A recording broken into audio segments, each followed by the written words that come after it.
He died in a jail cell in 2019. No trial, no full list of names, no final reckoning. And somehow, his name is more famous now than when he was alive. Every few months, a new document drops, a new name surfaces, a new headline. Will history remember Jeffrey Epstein in 100 years? That is a harder question than it sounds. Because what we're really asking is, will history remember what he exposed? Or will power, the same power that protected him for decades, quietly close the book?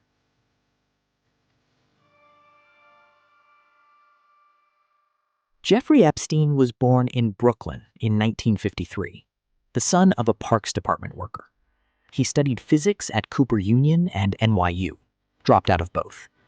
Got a job teaching at an elite Manhattan prep school. And from that foothold, he began to climb. By the 1980s, he was on Wall Street.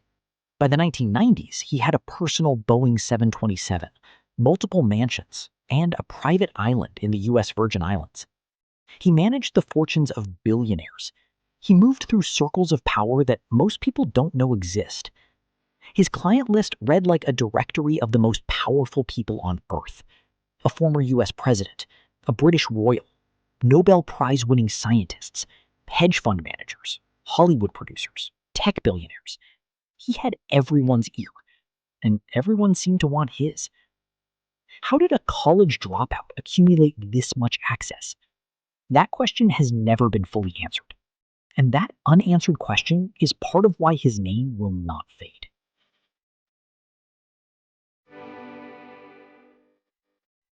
Beginning in the 1990s and continuing for over a decade, Epstein ran a systematic operation to sexually abuse dozens and potentially hundreds of young girls and women.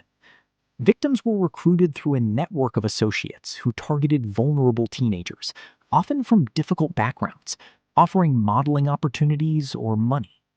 The abuse was not hidden. It happened in his Manhattan townhouse, one of the largest private residences in New York City. It happened in Palm Beach, on his island, in his private jet, in front of assistants and household staff. In 2005, police in Palm Beach began investigating. The evidence was overwhelming. By 2007, federal prosecutors in Florida had built a case that could have sent Epstein to federal prison for life.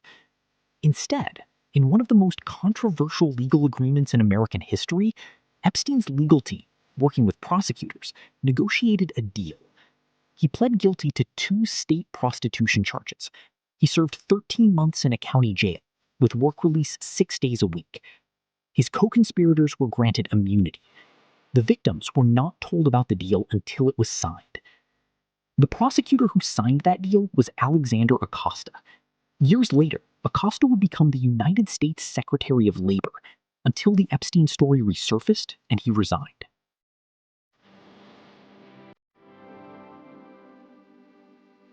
In July 2019, after a decade of relative quiet, federal prosecutors in New York arrested Epstein again.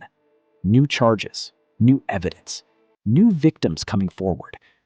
For the first time, it seemed the full scale of what he had done and who had enabled it might finally be exposed.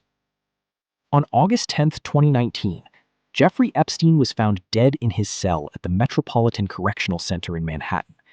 He had been on suicide watch. The official cause of death?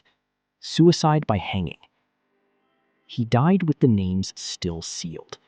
He died with the trial still pending.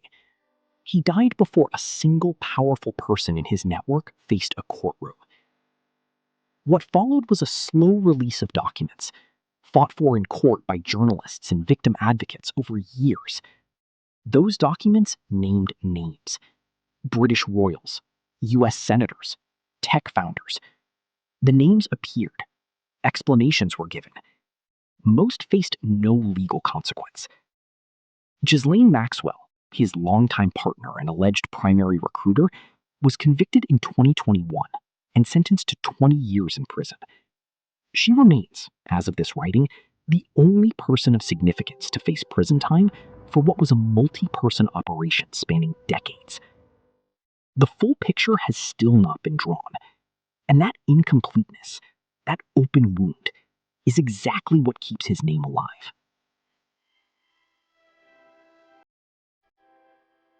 So, will Jeffrey Epstein be remembered in 100 years? Let's look at the historical record. Al Capone is remembered, not because he was the most powerful criminal of his era, but because his case exposed the relationship between money, politics, and crime in 1920s America. Jack the Ripper is remembered, not because of the murders, but because the case exposed how Victorian society treated its most vulnerable women. What makes infamy stick across centuries is not the crime itself, it is what the crime revealed about the system that allowed it.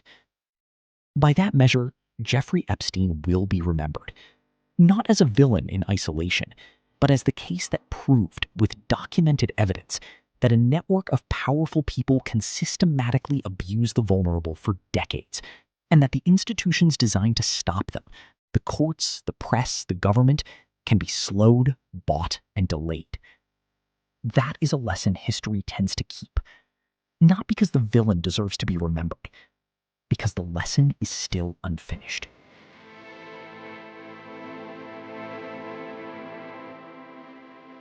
Every name in this series, the athletes, the billionaires, the pop stars, we ask, will they be remembered?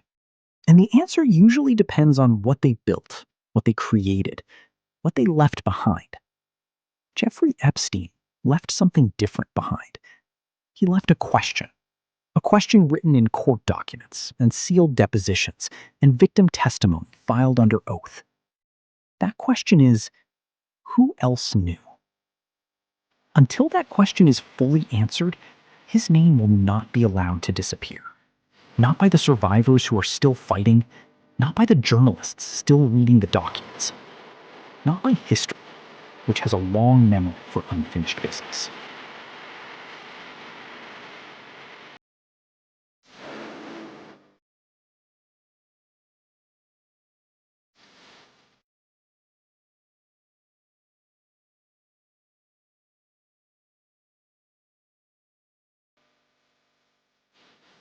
This is Legacy Epic.